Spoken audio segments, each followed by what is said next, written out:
বন্ধু আমরা এবার কোটিপতি হয়ে যাব। তুই না, শুধু আমি হব। সর্দার, এ তো দেখি আরো একটা বড় দানব। আরে তুই এখানে আসলি কিভাবে? আমার এক বন্ধু আমাকে এখানে ধাক্কা দিয়ে ফেলে দিয়েছে আর আমি এখানে চলে এসেছি। তুই এখন এখান থেকে চলে যা।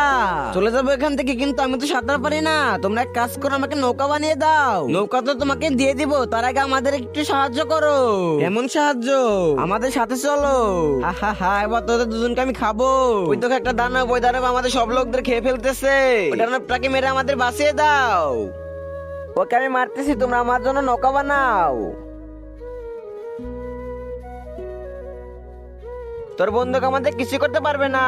ওরে বাবা, আমি তাড়াতাড়ি এখান থেকে পলিয়ে যাই। আরে তুই দাঁড়া, কোথায় পালাচ্ছি? আমি তোমার লোকদের বাঁচিয়ে ফেলেছি, এবার বলো আমার নৌকা কোথায়? ওই যে দেখো তোমার নৌকা। তারাও বন্ধুরা, তোমরা যদি আল্লাহকে ভালোবাসো ভিডিওটিকে লাইক দিয়ে চ্যানেলটিকে সাবস্ক্রাইব করে দিও।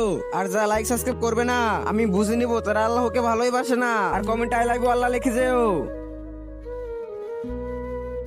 আরে আমি তো ছোট নৌকা কিভাবে যাব? এই যে তোকে পাইছি, তো রক্ত খাবো।